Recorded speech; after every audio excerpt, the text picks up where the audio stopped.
Hello, all my dear Virgo friends. This is Maxine Taylor, and I have your forecast for October. But first, I've got to share this with you. This is my latest book. It's called Secrets from the Womb, and you can imagine it goes beyond astrology.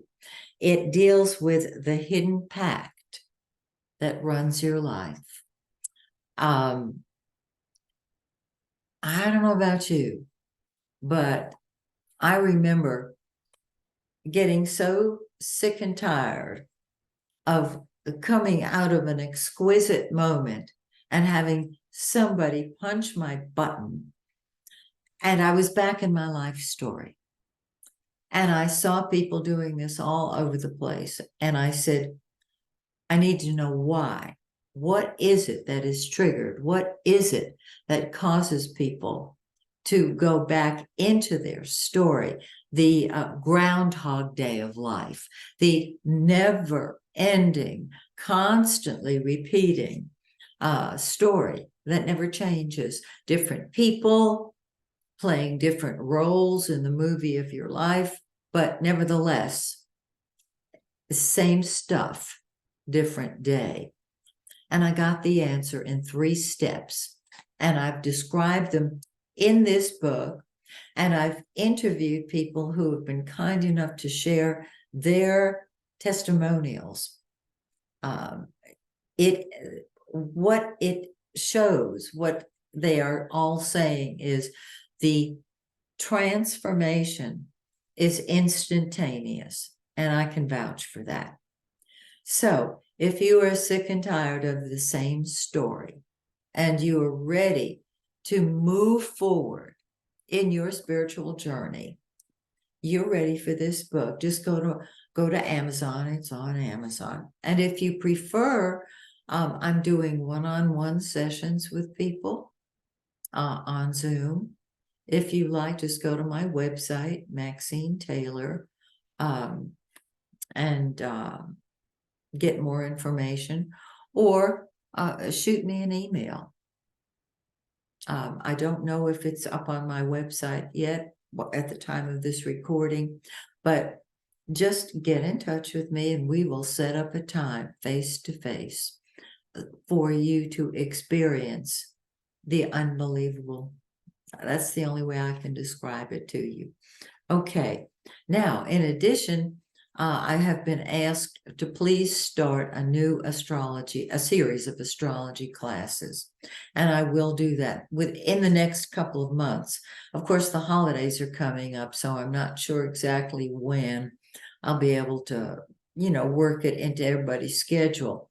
I'm also resurrecting my mentorship sessions, because a lot of people want one-on-one, face-to-face time with me to learn astrology. So if you are interested in that, get in touch with me. Give me a call.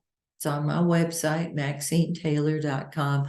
I'll be glad to share any information I have with you, and I'd love to talk with you. Okay, now let's talk about your forecast for October. Well, let's start with the yellow planet. That's the sun, the giver of life. It is in your second house of money, and it's going to stay there until the 23rd, when it moves into your third house of ideas and communication. So, are you thinking of new ways of creating more income? That sun in your second house can make it for you. It is just wonderful. And when it moves into your third house, you will articulate it. Now, the red planet is Mars. And Mars comes first to us, wherever it is, that's what comes first to us. So we've got the sun and Mars. The sun is where the center of our life is, and Mars is what's number one to us, what we'll fight with or fight for. And I find that when we have Mars in that second house, we're focused on money and we can create it. Okay, so the sun moves into the third house on the 23rd. Mars moves into the third house on the 12th. So lots of talking, lots of taking a stand for your beliefs. I hope you're writing the world's greatest novel. Now, Mercury, the blue planet, is what we think about and talk about. It's not an action planet. It's a thinking and talking planet. It has been in your first house, so you've been thinking about yourself. You've been talking about yourself. That's cool. On the 4th, it's going to move into your second house. So you're thinking about money. Your attention is on money. Whatever you put your attention on grows. On the 22nd, it moves into your third house, and that's you talking up a storm because it rules the third house. One of the houses it rules. Mercury rules the third house and the sixth house. So got lots of energy, lots of action, lots of talking going on. Now, Venus is the pink planet. It's love. It's money. It is the lesser benefic. It's beauty. It has been in your 12th house, and you have wanted solitude and privacy. On the 8th, it moves into your first house. You fall in love with you. You adorn yourself. This is a great time for a new hairdo, new makeup, new clothes, because the first house is your body, and you want to beautify it. It's really quite lovely. And then Jupiter, the greater benefic, is in its own house, which is long distance travel, higher education, your principles, your beliefs. And Jupiter expands whatever it touches. Now it's retrograde. And so it's not going to express itself fully until it goes direct in a couple of months. So stay tuned for that. But it's still opening your eyes to a much bigger picture and more options open to you than you knew you had before. We have a new moon and a full moon, and we have an eclipse on each one of them. Whenever we have an eclipse, things happen. We feel the effects of an eclipse about a week or two before it begins, and until the next pair of eclipses come along, which are usually about 5 or 6 months later.